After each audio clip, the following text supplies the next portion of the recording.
You was at my show when you met? Well, we met before that. We went to your show. We were dating 20 years ago. No way. Yeah. Where was the show at? The Funny Bone, Cincinnati. Really? Or Newport. That's crazy. And did you guys f that night?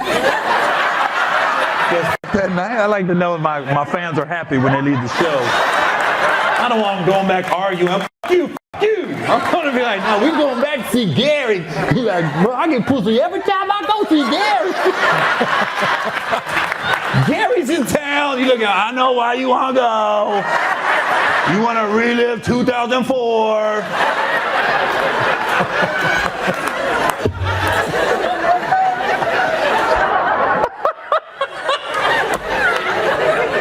That's always good, man. I'm glad. And you guys live up here now? Yeah. What brought you up here? His job. His job? You work for the university, or? Does he talk? Is he a mute? Because right now he don't give me shit. Just think about that pussy on the way home, man. Like, just say goodnight, Gary. Can't wait till this show's over, bro. I was a little worried at first. I was going to have to start sign language, that motherfucker. You good? I used to mess with this deaf girl. I did. I lived in D.C. and she went to Gallaudet University.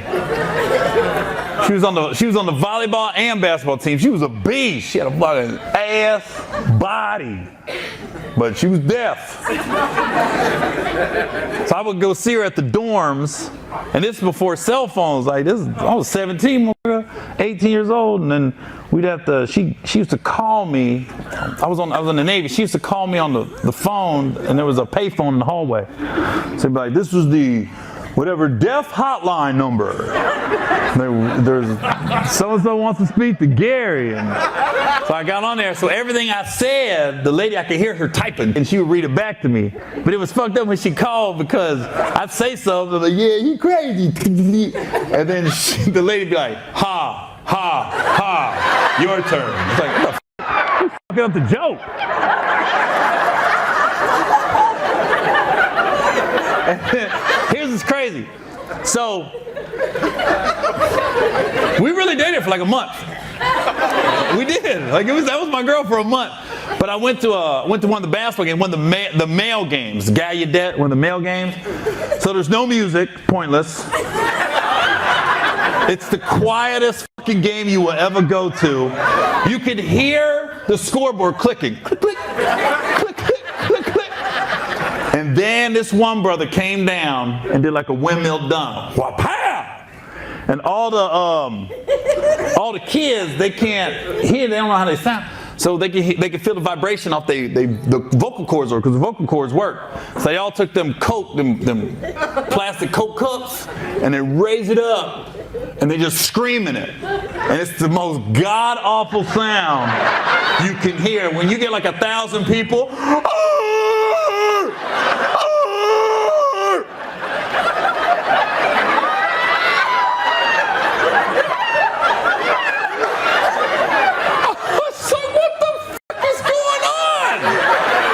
warn a motherfucker. You can't just be sitting in silence and then 1,000 people take a cup.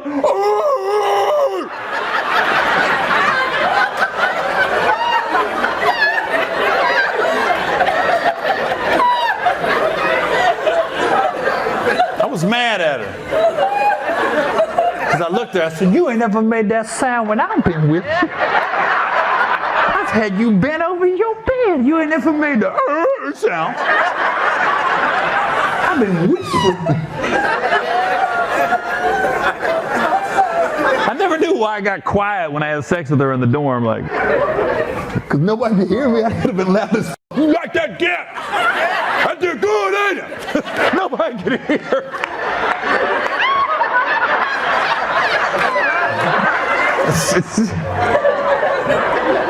I enjoyed her, but man, that was different. It was different. When you silent, mother, you gotta tap her.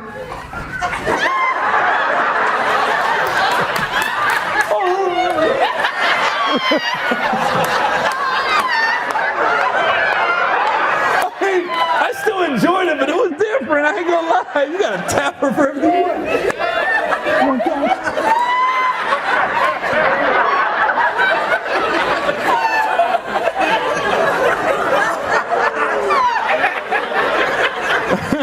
guys are taking me back, boy. Back down memory lane. Hey, what's up, everybody? This is Gary Owen with the Get Some podcast.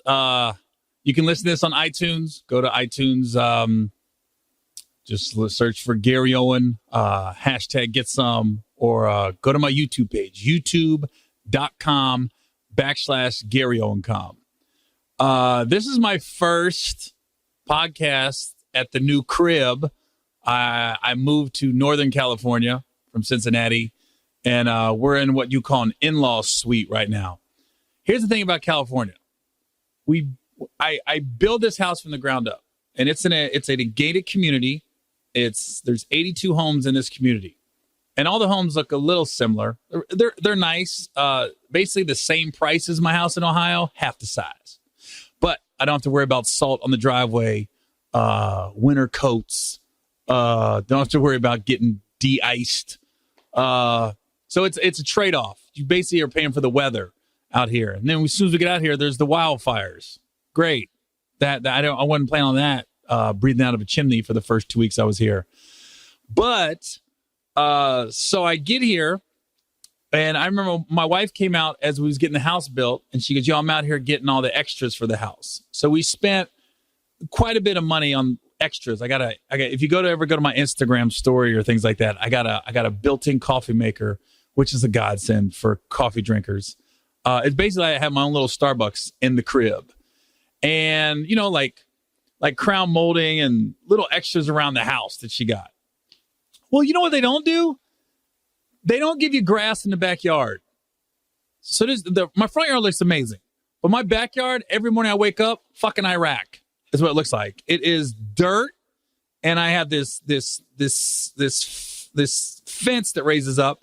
So it's half cement blocks, and then it's like a gate, like metal rods, obviously. It looks good. It's going to look great when the backyard's done, but I can't believe they don't even put fucking grass in your backyard. I thought there'd be seed and grass. Like every other house I've bought. Well, let me take that back. The only other house I've gotten that we built was in Ohio, and it was like 12 years ago. When we bought the house, they put hay down and the grass seed, and the grass ended up growing. I'm dumbfounded that they don't even do that. I was like, whoa. So I got this. My big thing was I gave up my man cave in Ohio.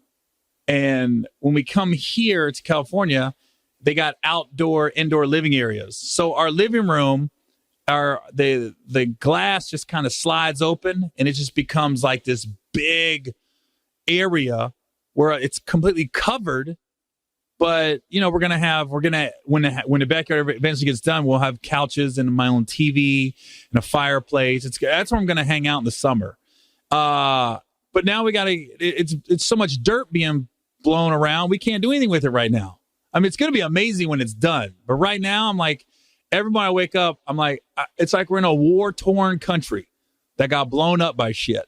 When I tell you that there's so many bunny rabbits in this neighborhood, the rabbits don't even go back there. Nah. Now every now and then you'll see a hawk. Now I did see something cool. First week I was here, I woke up, there was a hawk sitting on my backyard fence, just sitting there. And I was like, is that a fucking hawk? And then the hawk just like looks around. And I think hawks know they basically the baddest bird out there. Because this mug just looked around, went, shoo, came up, wings spread out, started flapping real slow. Then it just started circling. That son of a bitch swooped down and grabbed the bunny. And I was like, no way. Like the claw just hit in. And I went, it was one of those moments I wish I would have had my phone out, but I didn't. So I couldn't get it on tape. But he grabbed the bunny and just took off. And I was like, that poor fucking bunny. That bunny was probably hopping around. It was a great day, looking for a carrot, something to eat. And all of a sudden, your life's gone. What a terrible way to die. Because what's going through a bunny's mind when you're just hopping around and you're in a great suburban neighborhood in Northern California? You're like, great, my life's good. And then a hawk grabs you. So it's like somebody just gnawing into your back and you're flying away to your death. So now the bunny, it must be if I was to go skydiving and the parachute doesn't open, but I'm on a tandem dive. So now the guy behind me is holding on to my back, knowing the chute ain't open. We're just going to our death. But at least when we land, it's over. this bunny's going to be probably eaten alive. I mean, I was like, what a terrible way to go out. But the hawk just came in, and I was just like, I wish I would have videotaped it, but I didn't have my camera out. And I hope my son doesn't see this, because we have a little dog, and my son Austin is already like the overprotective dad of this dog. And now he won't let the dog go outside. If I ever told him this hawk story, which he might see on my podcast, my dog will never be out by itself in the backyard. But the backyard's going to be amazing when we finish it. But right now, if you're watching this on YouTube, and if you're listening to it on iTunes, I suggest you go to the YouTube page to watch it. We're in the in-law suite kitchen. So this is not our kitchen. The cool thing about these houses the house that we built, we have what you call an in-law suite. So it has, if you ever come to visit and stay at my house, which 99% of you won't, but it's got a bedroom. It's got this beautiful like living area. It's like its own apartment with a full kitchen, as you can see, that probably nobody's ever really going to use. But my wife, I said she missed her calling as an interior decorator, because she knows how to see things, and she puts the right color schemes together and the right couches, and she just knows what she's doing. I just back off. I just be like, how much is it? And I'll approve it or disapprove it. But I told her, I said, we're not allowed to get the backyard done until we sell our house in Ohio, which going into the holidays, we probably won't sell it till I bet March or April. But when we do sell it, then we'll have, we'll make money off of it, and then we can get the backyard, because the backyard isn't going to be cheap, especially when you're dealing with dirt. But we had it was cool, because if you go to my Instagram page, which is Instagram.com/Gary Owen Comedy, that's my Twitter and my Instagram. I took a video and I spliced together a highlight of Thanksgiving. This is the first Thanksgiving we had with the black side of the family. And my wife has always said her family's lit. She goes, yo, my family's so much fun. And I've been around her family at functions, but I never saw like the fun. They're always happy. But all of a sudden we're watching football, watched the first two games, and then everybody ate. And then her family brought liquor over. My family's beer drinkers. So we've always had Thanksgiving and Christmas at our house in Ohio. But my family just talks and we mingle, and nothing, might get a game of cards going, nothing crazy. All of a sudden, we got a sound system built into the house. Somebody turn off the TV, Bluetooth their phone into our speakers, and all of a sudden they had made a playlist for Thanksgiving. Next thing I know, we got the cha-cha slide. We got the electric slide. We got some Chris Brown moves going on. The old ladies got up dancing. We put on some Marvin Gaye and the Temptations and stuff. It was so lit. And her first it was the old ladies dancing, the grandmothers, and then the young kids started dancing. Then everybody was dancing. Pretty soon we had a Soul Train at one point. We had electric slide. I was like, I didn't see it, but now I get it. It was they brought a big gallon of Kettle One. There was beer, there was wine, there was mixers, there was some whiskey, there was some dark liquor being passed around. It was just lit, man. It was a ball. And then we had one kid, badass kid though. I'm not gonna say which cousin and which kid it was, but this kid was out of control. At one point, I just got my plate of food. He walked by and he smacked my plate. And I swear to God, if I didn't see it coming, and I was coming at him like, hey, what's up? And he slapped my plate. If my food would have flew off in the brand new house and hit that carpet, oh, motherfucker. There might have been a child abuse case. Because I was like, my wife already knows, like, I don't get mad about too many things, but I'm kind of anal when it comes to my home. Because if you're going to put a stain, let me put the stain. If there's going to be a scrape in the house, let me put a scrape. This one kid left a mark on the wall, and then he chucked a Capri Sun at one point, just a full Capri Sun across the room. And I think for some reason, we had a box of Twixes in the house. I don't know if it's from Halloween or what, but it was a full box of big Twix. So it was like 40 Twix bars. He ate 3 of them within an hour. And then I was putting them up, and he came by and grabbed 2 more. And I was like, okay, this kid's out of control. I want to say it was the sugar, but I don't know. Then the sugar rush came. Then we laid him down the couch. Big ass drool stain on the couch. I mean, wherever he went, he left his mark. Now, granted, okay, it's family and friends. Granted, they're allowed to come over next year, but we'll be prepared next year. There will be no sugar in the house. The sugar is going to have to be like kept away from the kids, and then we bring it to him. Because when he crashed, he died. He might still be asleep. But I had not had that much fun on Thanksgiving. And my wife always says, she goes, get ready, my family's lit. I didn't believe it until they came over. I was like, damn. They made my white side look so boring. I'm sorry. So boring. You know, it turned into Club Owen. It's what it turned into. And it was just fun. It was fun. So we're debating whether to have Christmas because of the one kid. The one kid is dictating, like, do we have Christmas? And then he comes over. But it's just being a kid, out of control. I'm sure I was a little hellion at that point. Maybe not. I don't think I was that bad. But so that got Thanksgiving going. And then I read and I see Ohio's, like Cincinnati especially, is in like a snowstorm and freezing rain. And then it made me appreciate where I live a little bit. First I was like, the house is a lot smaller and I got a GPS everywhere I'm going. And I knew where to go in Cincinnati. I knew if I wanted to go to cryo. I knew if I wanted a massage. I knew if I wanted to go to a boxing gym or a regular gym, or I had a trainer in Cincinnati. And here I'm still trying to figure everything out. I knew all the good restaurants, especially the healthy ones. I'm still trying to figure out the healthy ones. If you're listening to my podcast, give me some suggestions. And I don't want the chain restaurants. I don't want Olive Garden and BJ's and In-N-Out. I know that shit. I can find that shit no problem. Like in Cincinnati, I always went to a place called Sleepy Bee. I had the Mexican spot I always posted about. That was a good spot. I knew the good steakhouses, the Jeff Ruby's, the Precincts, the Primes. I knew all this. There was a place called Conscious Kitchen. So dope. I knew the healthy spots, and then I knew where just good food was that was locally owned and operated. I haven't found that yet. I'm not going to give away my address, but we're in like the Pittsburgh, Antioch, Brentwood area, Oakley. We're in that area. So if anybody listens to my podcast and you want to make a comment on YouTube or iTunes, or just send me a message on Instagram or Twitter, let me know where the spots are. If you're a deep tissue masseuse, let me know. Now, I got to admit, I called a couple buddies of mine to play for the Raiders. So they're supposed to get back to me on a deep tissue masseuse, because when Heavy D passed away, it hit me like, whoa, I'm over 40.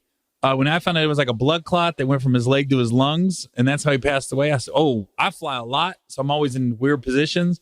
So I've always like once a month I get a deep tissue massage, and sometimes they hurt. I ain't gonna lie, but I feel amazing afterwards. But I don't know where to go out here. I'm talking about a reputable one. I don't want to go to like a run of the mill spa. I want to go to somebody that does this for a living. I did one in Cincinnati one time. I got a deep tissue, and I went to a Lifetime Fitness, and I told the girl, I said, I want to get deep tissue. And the girl at the front desk is like, oh, we have like Stephanie and Rick. And she goes, Stephanie's not available today. Do you want Rick? I said, no, I don't want no dude. It's not like I think it's an Asian massage. And I know it's not going to be a happy ending. I don't want people to get the wrong impression. I just don't want a man's heavy ass hands all over me. I don't know what it is. I just can't do it. But the girl convinced me. She was like, no, this guy's good. And I know what you're thinking, but most guys, when they go to him, they come back because he gets into those deep areas, right? Dude, this dude beat my fucking back up. Like, it hurt. Like, I was sweating profuse. It's one thing to have a little sweat, like, you got a knot. I get it. Dude, when I woke up the next day, it looked like I was in the movie Creed. Like, somebody just beat the shit out of my back. It was so many bruises. I was like, yo, I knew it didn't feel right. I knew it did. It's one thing to have a deep tissue massage, like they're getting in the knots. This just hurt. Like, it was painful. And the lady said on the way out, she goes, how was it? I go, fuck off. I paid him. And that's all I said. And then the dude kept coming up to me at the gym and be like, hey, you coming back? I go, I will never see you again, dude. Never. There's no reason you should be bruised like that. When I say bruised, it literally looked like somebody got behind me and just was paddling my back. There were so many bruises on my back, and my triceps was bruised. I was like, I knew it wasn't me. I knew it. And I've had some good deep tissue massages where it hurt, but it was like a good hurt. It shouldn't hurt it should almost be just like aggravating. Like, oh, I just want this to end. When I was in Houston a couple weeks ago, I had some great deep tissue massage. I had this one girl who does a lot of the NBA guys out there. She came to my room and just, man, she had like what they call a scraper. It looked like this dull knife set. She whipped it out and I go, oh, what the fuck's that? And she whipped out, there was all these metal instruments, but she would literally hit a knot and then she'd scrape it. And it's like weird. I could feel the knot spreading out in my back. And then she stretched me afterwards. She was amazing. That's one city. I went to Houston for a couple weeks. If I lived in Houston, I'd be tapped in so hard because they got this guy I work out with there. He's an amazing trainer, Leo Johnson. And then he got me with the meal prep lady. She was cooking food. I mean, I was paying for all this, but she was making food for me. It was BeFit Foods. If you're in Houston and you want a meal prep, please go to just Google BeFit Foods. That was some of the tastiest, healthiest food I ever had. And then I had the deep tissue masseuse. I was like, damn, Houston, I'm tapped in. But I don't know where to go now that I'm in the Bay. I mean, I'll travel to Oakland or San Francisco if it's worth it to get a good deep tissue or things of that nature. And good restaurants. I mean, I know Walnut Creek's not too far from me, but it's like 30 minutes. I always tell people I live near Walnut Creek. That way they're not scared to come see me. But a few people came to see me. They're like, dude, you're nowhere near Walnut Creek. You're like 30 minutes. I go, it's kind of close in retrospect. I moved here from Cincinnati. Cincinnati's 35 hours. Walnut Creek's 30 minutes. So in retrospect, it isn't that far. So yeah, if you're listening to this, if you know any good restaurants, give me some suggestions. I am gluten-free and I don't want fried food. So those are two things. No, I don't want sugar, fried, or gluten. So any restaurants that eliminate a lot of food, I understand. But if anybody got any suggestions, let me know.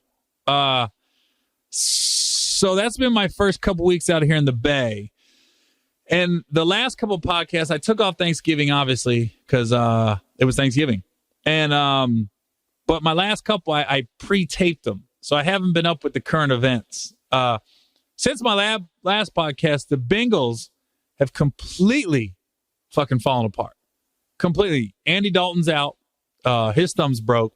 And Jeff Driscoll's coming in. And the one thing about Jeff Driscoll, he was like a 6th-round pick. Who else was a 6th-round pick? Tom Brady. He's a white dude that nobody sees coming. Now, the difference between Jeff Driscoll and Andy Dalton, Jeff Driscoll right now, according to his 40 time, he's the second fastest quarterback in the NFL, behind obviously Lamar Jackson from the Ravens. So if he's ever going to do anything, it's this week against the Broncos because they don't have tape on him. Nobody's got video of him really playing. So you don't know what to expect. So you completely can. The Broncos don't know what's coming at him from the quarterback position.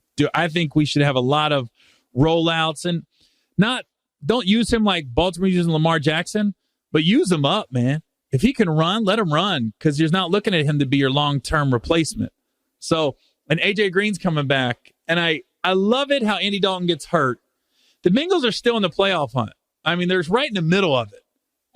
If you want to be honest, because they're 5-6, but you got Baltimore 6-5 in the 6th seed. It's a game difference.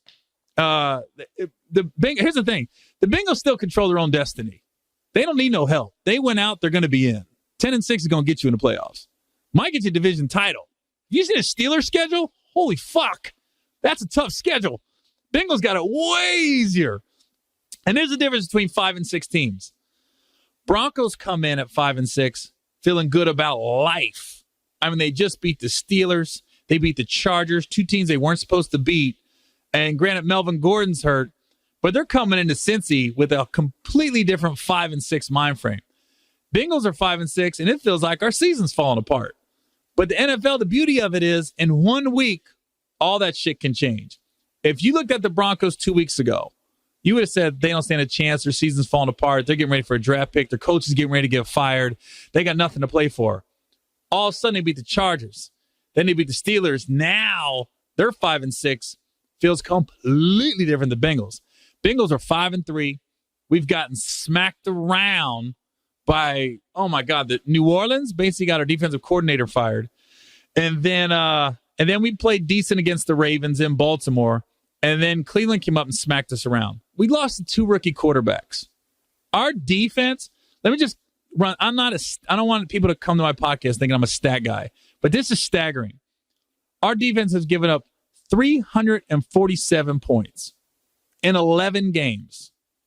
That's 30 points a game, damn near, we're giving up. We are dead last in scoring. The next closest team to us is the Tampa Bay Buccaneers, 338, and then the Oakland Raiders, 327. We've given up more points than anybody in the NFL. But here's the thing. Dalton gets hurt. AJ Green is coming back this week. And a lot of people said, well, you should just have AJ sit since Dalton's out. Are you crazy? I was like, he's the one guy that changes the whole offense. And I mean, you pay people to play. If you're not hurt, you play. I don't get the mentality just sit him for next year. That's crazy talk. There's been so many teams, and not saying this is going to happen this year with the Bengals, who have barely gotten into the playoffs and then just go on a run for whatever reason. Look at Philly last year. Their backup quarterback led them to the playoffs and the Super Bowl. You know, Tom Brady was a backup, led them to the Super Bowl. Didn't see it coming. Jeff Hostetler was a backup with the Giants. Phil Simms got hurt, leads it to the play. I mean, been time after time. Not saying it's going to happen this year, unless something happens with that defense that, I don't know, they just change the schemes. But our offense is still a decent offense. It's just an average NFL offense, if we're just being honest, right now. But, you know, I know Joe Mixon's mentality by knowing Joe. I'm not best friends with Joe, but I know him. I know he wants the ball. What I don't get is how they're 3-0 when Joe Mixon gets 20 carries a game. And they don't give him the ball 20 times. My first 20 plays would be give it to Joe. Until that stat goes away, just give it to Joe. When the Bengals score 25 points and like Marvin Lewis, Andy Dalton era, their record is ridiculous. It's literally like 28-2, some shit. So 25 points is the magic number. Look at all the games they lost this year. Let's look. They lost to the Panthers. They scored 21. They lost to the Steelers. They scored 21. They lost to the Chiefs. They scored 10. They lost to the Saints. They scored 14. They lost to the Ravens. They scored 21. They lost to the Browns. They scored 20. They don't score 25. They don't win. Not 28. Not 24. 25 points is the magic number for that team to score. So you got 25 points and Joe Mixon getting 20 carries. Those are two things. We do that, we win. My first 20 plays would be Joe Mixon. It would get to the point where by the 14th carry, people be like, there's no fucking way. There's no way they're giving it to Joe again. Oh, shit, they gave it to him again. You can find ways to get a ball. Sweep right, sweep left, 3-hole, 2-hole, 1-hole, 8-hole, 9-hole. There's different holes you can run them through. That sounded bad. But, I mean, the writing's on the wall. What they got to do to win. And the other big thing was Hugh Jackson gets fired by Cleveland, comes to Cincy, hasn't really seen dividends yet. But Baker Mayfield comes here, and then he says, he's a traitor. Basically, he went from Cleveland to Cincinnati, and then he said, the thing about it was the reason I like Baker Mayfield, he gives you an honest answer. Too many times we got people like, we play hard, we're just looking for the next game. Baker was like, no, I don't really like him. Well, I don't agree with his comments, but I love his comments. I don't agree with what he said. I like Hugh. I think Hugh's a decent coach. I don't know about a head coach, but he definitely has a place in the NFL. Guys either love him or clearly they hate him. This has been the first time I've seen somebody come out and say they don't like Hugh Jackson. Most of the guys in Cincinnati, they loved Hugh. They loved him when they played for him. To the point where that's who a lot of people in Cincinnati want to replace Marvin Lewis. I don't know about anymore, but we'll see how the last 5 weeks play out. But most of the guys in Cincinnati, from Ocho Cinco to Hushmanzada to anybody, Andy Dalton, all of them, they always say they liked you. There's a reason he's back in Cincy. That's where he always flourished. He didn't flourish with the Raiders.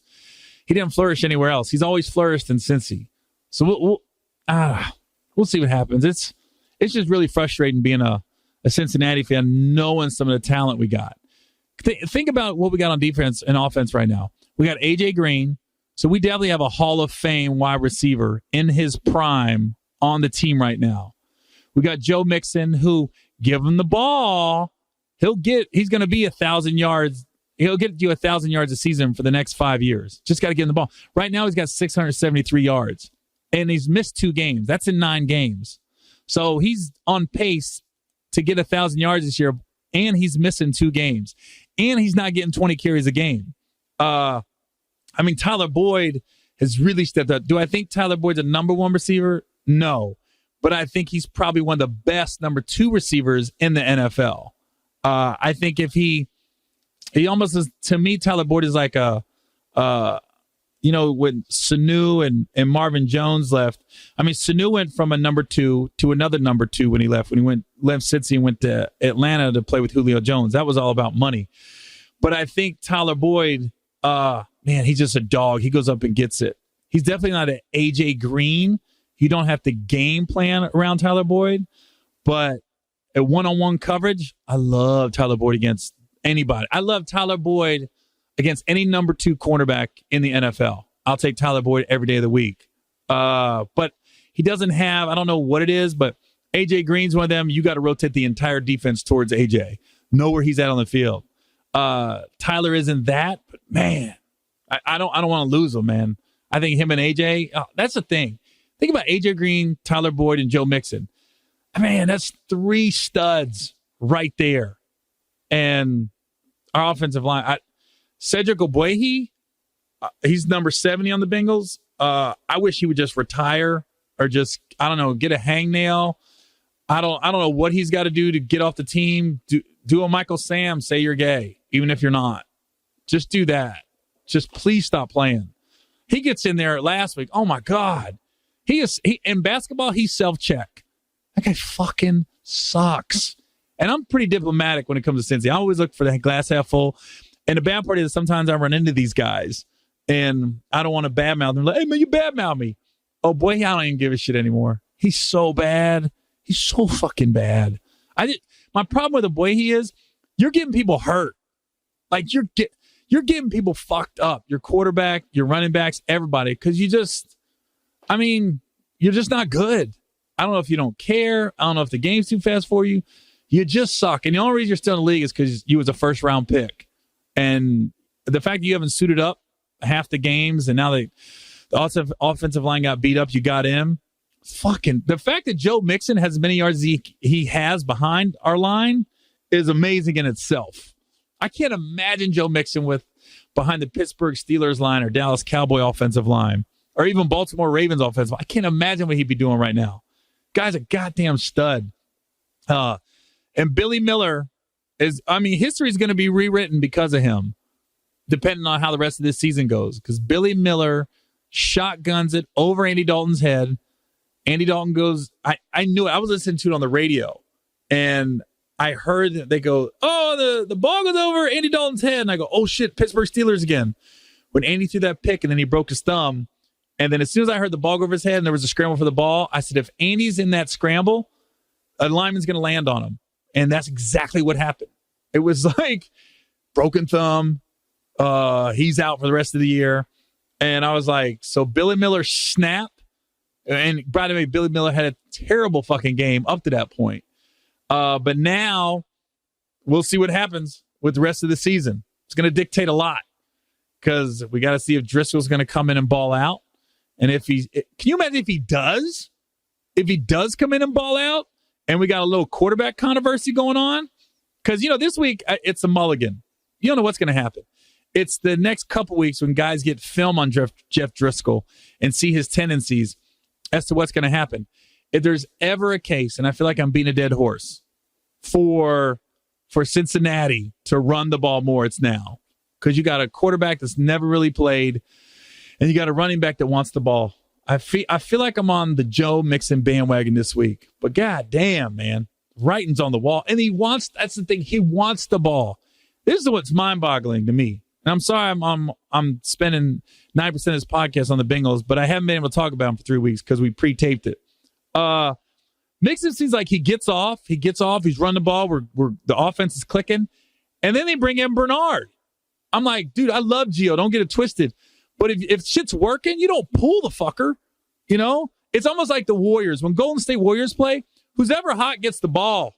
And then when it's not, then they go somewhere else. But if Steph Curry's on fire, they keep feeding Steph. If Klay Thompson on fire, they keep feeding Klay. Durant, same thing. Bengals, hey, everything's going. We're driving down the field. Let's take out Mixon. I don't understand that at all. At fucking all. So, okay, that's my tangent on the team itself. Let me give a tangent on the front office. I have had the biggest love-hate relationship with them this season, and the hate level has never been higher right now. I called them before they called me before the season started. I did an Instagram post, and I've posted about before how that Steeler game is still dumbfounding me that my publicist sent an email and they said, the game's too popular. And then I looked up in the stands, there was like 7,000 empty seats and they couldn't leave tickets. So I call him and I say, I got Will Packer coming in town. My publicist called. One of the most powerful producers in Hollywood is coming to Cincy to see the Buccaneers play the Bengals. So I tell them this. I said, I want to make sure we take care of him when he comes in town. It's basically the equivalent. If you don't know who Will Packer is, his last movie, Night School, just went over 100 million. I've done 3 movies with him. Ride Along, Think Like a Man 1 and 2. He did Straight Outta Compton. He did Girls Trip. I mean, the guy, more than anything, he's the reason Tiffany Haddish and Kevin Hart is where they are film-wise. He's coming in town. He's from Tampa. He's a Buccaneers fan. He wants to come. I tell the front office this. So in my mind, you're taking extra good care of that guy. That guy. How many A-list Hollywood producers are coming to a Bengals game? I don't know any, honestly. They left us row 30 tickets. I'm just going to let that sit for a minute. One of the most powerful men in Hollywood is coming. I'm coming. I'm bringing him. I want to show him my city. I want to show how we take care of people. Front office left him row 30 tickets, seats. Nothing extra. I mean, they did leave us field passes. Thank you for that. Row 30? That's how you take care of one of the most powerful people in LA. You want guys like that at your game. I mean, I was embarrassed. When I saw the tickets. I was like, there's no fucking way. Row 30? I was like, they should have had him club level, in a suite, or front row. Was the only things I could think of. I was dumbfounded. So, again, that's what our front office does, though. That's why Marvin Lewis is still there. And I don't think Marvin Lewis is a bad guy, and I think he's a good coach. I just think his time has ran its course in Cincinnati. And it's time for him to move on and us to move on. How do you not look at Philadelphia and the Rams? Let's just take those 2 teams in the last couple of years. The Rams, I mean, they bring in a new coach. He's young. He's vibrant. And the guys want to play for him. Changes the whole dynamic of the Rams team the last 2 years. Eagles bring in a new coach. They win the Super Bowl. Just changed the whole, I mean, from Chip Kelly, they come out of Chip Kelly and they go the new coach, and I'm like, they go the Super Bowl and guys want to play for him. And, Philly right now is 5-6, but they're coming off the Super Bowl run. When any teams like that, like Philly and Jacksonville last year, when winning is contagious and guys start to believe you can win, and for some reason, I don't know what it is with karma and the way the ball bounces, things just start going your way. And that's what happens. And with Jacksonville last year and Philly, things were just going their way. Everything was bouncing right. The ball's bouncing right. When it just happens. Same thing with losing. It happens when you're losing too. And that's what happens this year with Jacksonville. They keep losing all these close games, and things just start to fall apart.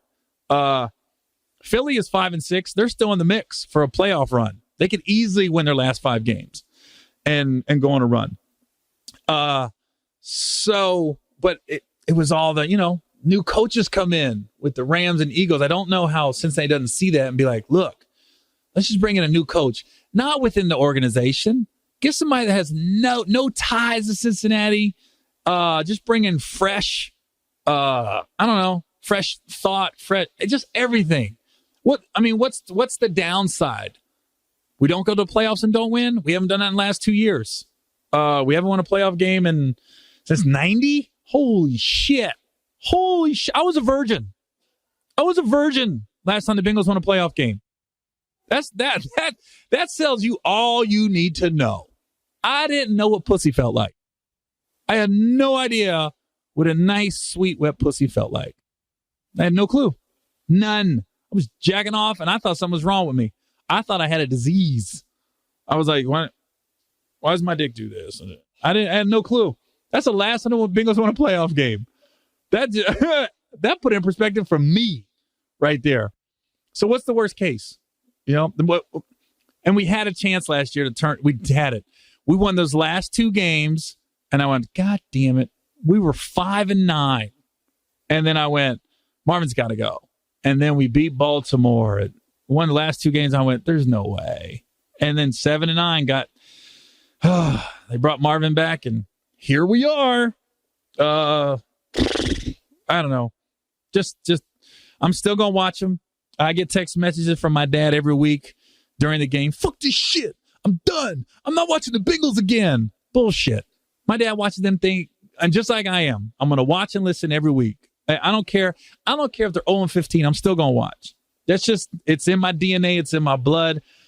And I just think the city and our fan base deserves better than what we've been getting. I think the players deserve better. I mean, God damn, man. I don't know. It's like that thing. What is it? Insanity. Insanity is keep doing the same things over and over and expecting different results. It is what it is. I mean, I would love to see Marvin succeed anywhere else because, believe me, we're a lot better off now than when we were before Marvin got here. I mean, the Dave Shula, Bruce Coslett, Dick LeBeau days, man, that was some thin times to be a Bengals fan. Now, I mean, I don't know. We're better than we were, but still, fuck. And our front office, guys, if anybody needs to take a course in PR 101, it's our front office. It's a goddamn shame. Now, let's go on another side. I went to New Orleans a couple weeks ago. I know I was there the week before Thanksgiving. I was in New Orleans at Sanger Theater. Shout out to everybody that came out. My buddy Daryl Chill Mitchell came to the show. Roxy Diaz, my girl from way back, came out. It was just a fun weekend. And shout out to my guy Charles Bird, who's one of the strength coaches with the Saints. He left me tickets and field passes, and I'm so glad my buddy Brandon Marshall, I feel like I just name dropped the shit out of that show. Brandon Marshall got picked up by the Saints. I went to a New Orleans game. I ain't been to a stadium like that in my life. That was a goddamn party. It was from the music they was playing to just the way the fans was partying. It's that, man, that was fun. I almost became a Saints fan.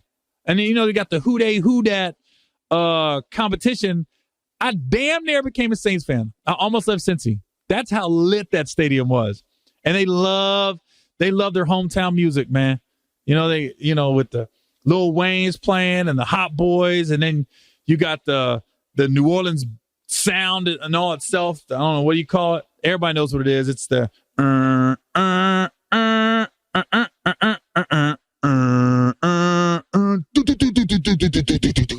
don't know what song that is. When that beat comes on, it's usually at all the HBCUs. I mean, I put on my Instagram, I went up and saw this dude that was dancing, so I sat next to him and videotaped him. Man, it's a white dude dancing to every song. Everybody get your roll on. Everybody get your roll on. I was like, dude, we don't ever hear that shit in Cincinnati. Cincinnati's got the worst theme music. Cincinnati Bengals. That's the team we're gonna cheer to victory. Touchdown Bengals. Cincinnati. Fucking awful. We really got to update our music selection. Please. Even if we put some hard rock on. I don't care. You go to Pittsburgh, they play that Hangman song. Oh, mama, I'm in fear. Man, that song gets the whole crowd fucking pumped. Them towels get going. Again, our front office needs a PR 101. You should embrace those people that want to root for you, but you guys like to push everybody away. Our fan base deserves better. They do. Speaking of, now that I'm in okay, that's enough on my football rant. Sorry about that. Speaking of going from football to basketball, I moved here to the Bay. I'm excited because I'm in Golden State. I get to watch all the Golden State games. Well, they've been sucking since I get out here. Draymond Green and Kevin Durant. You got to know this was coming, though. Between Draymond Green and Kevin Durant is, man, top 3 NBA players, but he's sensitive. Everybody knows he's sensitive. If he saw his podcast, now, Grant, I didn't say it's a bad thing being sensitive. I just said Kevin Durant's sensitive. He might send me a tweet. Who the fuck you call sensitive? But you got Draymond Green, who I think is a good player. He's not a great NBA player. I think he got put in a perfect situation for the type of player he is. He's not being relied on to be the number one scorer. He's not being relied on to carry the team, but he gets to do all the dirty work, but he still gets his shots. He's perfect. Perfect role for that type of player is Golden State. The stars just aligned. He got put in the perfect situation. Then you got Kevin Durant, who no matter what team he's on, he's not like LeBron, where LeBron goes to a team and automatically there's odds if they'll make the NBA Finals. But Durant on any team is a playoff team, and directly because of him as the number one scorer and number one player on that team. So Draymond,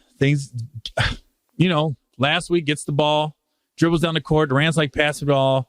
Draymond doesn't pass it to him. Also, they have words on the bench. And what the rumor was Green said to Durant, motherfucker, we was winning before you. We going to win if you here or not. That's basically us against Durant. He basically threw everybody under the bus. We was here before you. But, okay, with Green, what I don't like about that, you could say that to your head coach. You could have said that to Steve Kerr. Motherfucker, we was here before you. You didn't win no titles for Steve Kerr. But that team was put together before Steve Kerr got there, with the exception of Durant. Now, Durant's like, bitch, I'm the leading scorer in this team, motherfucker. So I think you see who the real MVP of that team is Steph Curry. Because he's not in, and the ball movement isn't the same. Guys are arguing. Curry seems to just have that ability to just like float over all that shit, all the drama, all the shit talking. He just he coasts above it. Even with his wife, when she gets in Twitter beefs with people, Steph has a way of just, it's whatever, man. And, I'm just playing ball and having a good time. But, who do you take? Because I think what Draymond's thing is, we don't even know if you're going to be here next year with Durant. Well, if I'm Durant, if they win the title again, which 80% chance they will, it's hard to break things up if you can pay everybody. It's hard to split guys up like that. But I don't know how this is going to play out. And people keep forgetting they got DeMarcus Cousins just sitting there. Just like, hey, man, I'm just going to chill out to probably the All-Star break. And then I'll come in and play 10 minutes a game. And then come the playoffs, then I can go for 20 or 30 a couple games, and then I'll get all the money. So, the Warriors, it's funny how shit happens in November and people be like, they're falling apart. Remember LeBron went to Cleveland and then he just went to Miami for 2 weeks and was like, I'm just going to chill out down here. And everybody's like, oh my God, LeBron. He basically took 2 weeks off and was like, all right, I'll see how you guys deal without me. And then we'll see if you're winning. Durant's not going to do that, but they're going to be fine come the playoff time. They're definitely going to be in the Western Conference Finals, and we'll see where it goes from there. In the East, everybody thought Boston was going to be the squad. They're 500 right now, but again, they'll pull it together and they'll be in the Eastern Conference Finals. Eastern Conference right now, it's Toronto and Philly. But everybody knows Boston's going to be there at the end. Same in the West. Houston, they'll pull it together at some point. They'll make a run. LeBron will figure it out with the Lakers. They're going to make a run. I think with Utah and Oklahoma City, they're both really good teams, but I don't think anybody's taking them serious as a contender. And then you got Golden State sitting there like, clearly know we're the best team. They're basically they're New England is what Golden State is. You know, they got Brady, you know, as long as they got Kerr and Curry and Green and Clay, they're fine. They're very similar to New England. Every time New England lose early in the year, which they did this year, you know, we knew they were going to go on a run and pull it together. Same with Pittsburgh. Listen to my podcast right before the Bengals played the Steelers. Listen to it. I called this whole goddamn season.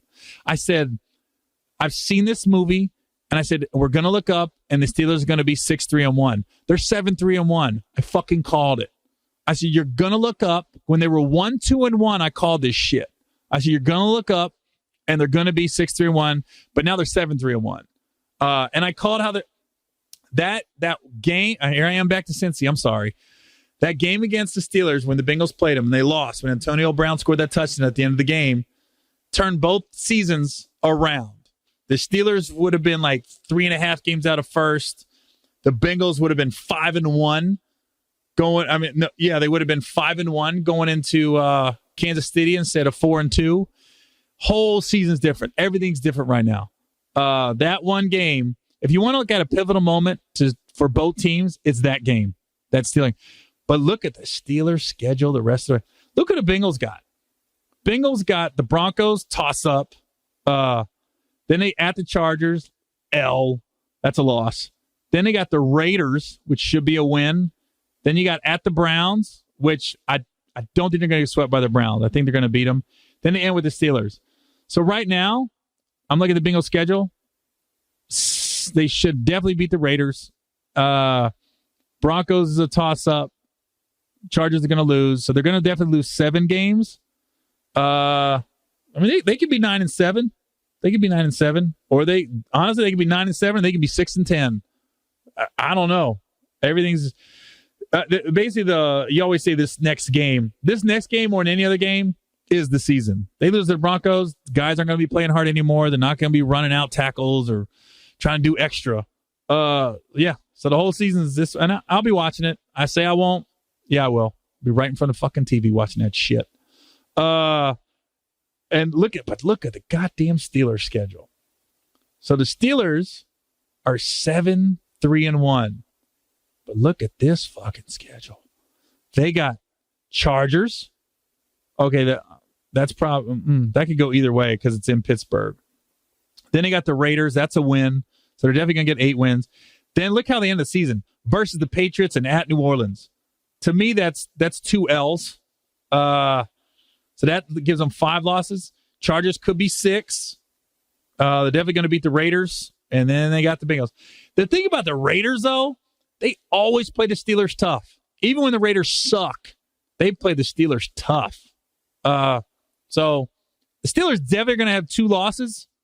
They could have 3 or 4. Definitely going to have 2. I think between the Chargers, the Patriots, and Saints, they're going to lose 2 or 3. They could lose all 3, but definitely losing 2 or 3. So they got the toughest schedule the rest of the way. All right. Enough about sports. Let me just get into close with this. My schedule, which I should open with. This weekend, I'm in San Francisco at Cobb's Comedy Club. And then I did a post when I was in Houston a couple weeks ago. And I had gotten bad news after bad news after bad news. I shot a pilot, which I wasn't allowed to talk about for a long time because they didn't want me to say anything. But I shot a TV pilot, and I really thought it was going to get picked up. It was for a daytime talk show, and it just didn't get picked up. So I get a phone call from my agent, and she goes, didn't get it. I go, okay. Then I get a call from Netflix. Netflix didn't say they didn't want to do my special. They just said they wanted to think about it more. And I was like, damn, literally Netflix has been thinking about it for a year with me. A year. So I was like, I can't keep waiting and waiting and waiting. At some point, I got to make a move and do my next special, either on my own, which I've done the last couple of years, or not. So I get basically the wait and see from Netflix. I get the no from the talk show, And then I get a no for a movie that I thought I had. And I was like, damn. It was like 3 in a row. Bing, bing, bing. I was like, all within like a 24-hour period. So when I got the third call from my agent manager with the no, I was like, Jesus Christ, could this day get any worse? As I say this to my manager goes into damage control. Gary, but look how far you've come, and now you're in the room, and you met with this person. You still got this coming up and this. And I went like on the phone. My manager goes, what'd you just do? Did you just make a noise? I go, I did. I said, listen, I'm not depressed. I'm not one of these guys going to go out and do something crazy, or I'm not about to do drugs or get drunk or anything. I said, but you have to give me a time to be disappointed. Not angry, not mad, nothing like that. But when you get 3 phone calls in a row, back to back to back, you just got to give me a day to be disappointed. And then call me in a couple of days and we'll talk about what's next and what we got coming up. But you got to do that. And my manager started laughing. I go, I'm fine, but I'm disappointed. That was 3. It wasn't like 3 things that I did a random cattle call audition for and had no shot. No, I shot the pilot. I thought it was going to get picked up. I felt good about it. Netflix, I thought, they had me waiting, and I taped my set in Cleveland a couple months ago and sent it to them, and they watched it, and I looked at it and I go, this is good. This is solid. And I get, we're going to wait and see. And then the movie, should I Skype with the director? I thought I had it. Like, I sent on the audition. I knew everybody that was attached to the film. They knew what I'm bringing, and thought I had it, and for whatever reason, just didn't get it. Not bitter, not mad. That's the name of the game. There's parts that I've gotten that somebody else got that same phone call I got, that they probably thought they had it, and then they watched it and goes, God damn, Gary Owen got that part. So I get it. It's the nature of the beast. But you have to allow people to be disappointed in this business. So then I'm sitting there disappointed. Then I make that post on Friday. On Sunday, I get a call from my manager, my agent, saying, hey, we want you to audition for Undercover Brother 2, which is, anybody saw Undercover Brother with Eddie Griffin and Dave Chappelle? So they said, but they want you to come into LA Monday or Tuesday. I said, I can't make it in that short amount of time. I said, I can send it in. So I put my telephone videotape Sunday night after my show at the Houston Improv a couple weeks ago. Got the call last week. I got the part. So it literally went from disappointed to, oh shit, I got the part. So I leave next week to go start shooting Undercover Brother 2 in Atlanta. That's what I'm saying. This business, man, it comes and goes real fast. I said, give me a day to be disappointed. They sent me an audition, back in the saddle, got the part. I was like, great. And making the announcement on my podcast, December 15th, I'm at the Taft Theater. And I just made the decision, I'm going to film that night, that special. I'm going to make that night, I'm going to film it to be my next special. Now, with that being said, my last 2 specials, one I filmed in Atlanta and the other one I filmed in Birmingham. I filmed them, edited them, did everything right, and then I sold them to Showtime. I'm going to do the same thing in Cincinnati. So I'm going to film it, and then I'm going to shop it to Netflix, Showtime, just everywhere. And I have a good relationship with Showtime, so hopefully they'll buy it. If not, hopefully Netflix comes back and was like, yo, we want to do your next special. And then I just got this special on the shelf. I can put it to the side and sell it to release at a much later date. But I am going to film this next special in Cincinnati, December 15th at the Taft Theater. Tickets are already moving great, even without it being announced as a special. But hopefully this gives it that extra kick and that boost and I'm just going to go old school with this one. I don't want a lot of extra with it. I just want a big curtain behind me. I want a spotlight on me. And I just want to hit him over the head with the jokes. I'm just going to go old school with it. I want it to be a big theater feel, which it is. It's a Taft Theater. But I don't want to do a lot of extras. I just want the special to stand on its own with the jokes. Not going to worry about my outfit.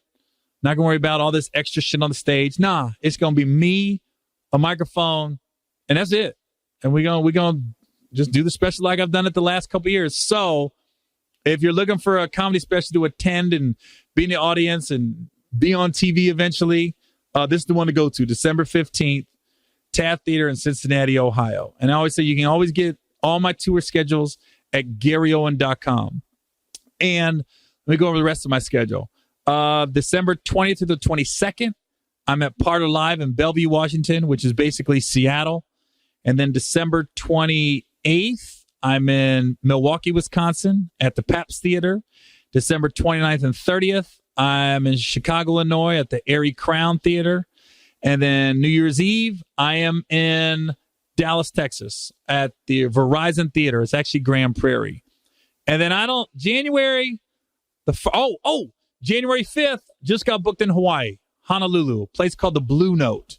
The Blue Note always brings in great comics, but I got 2 shows January 5th in Honolulu, Hawaii. I haven't been to Hawaii in years, so we're going to make a little vacation. We're going to fly out on January 2nd and stay till the 6th, and then and that's where I'm at, January 5th in Hawaii. So I know this was real Cincinnati bingo heavy. Lots riding on this week. We always say it's a must win. Now, this is a must win. More than any other game, this is the must win for Cincinnati. I don't feel that confident. I'll be honest with you. I hope Driscoll just balls out, becomes like the next goddamn Tom Brady. No offense to Andy Dalton. I love Andy. But, man, that'd be amazing. And then we can all say Billy Miller did it. Billy Miller is the reason Jeff Driscoll is the greatest quarterback in the history of the NFL. Do I think it's going to happen? Fuck no. But a man can hope. I hope it turns into like the Mo Lewis. Mo Lewis is the one that knocked Drew Bledsoe out the game when the Jets played New England, and then Tom Brady came in and balled out. Or lesser is Tony Romo got hurt against Seattle in the preseason game. Dak Prescott comes in, balls out, and the rest is history with Dallas. Well, the history is still being written with Dak. It's still up in the air if he's definitely not a bust, but he first year unbelievable, second year average. This year, he goes back and forth, a little good, little bad. Anything else I want to talk about? Nah. Next week we'll have some more shit in the kitchen. This is the in-law suite, so that's what we should call this, cooking in the kitchen. But we're gonna call it the Get Some podcast.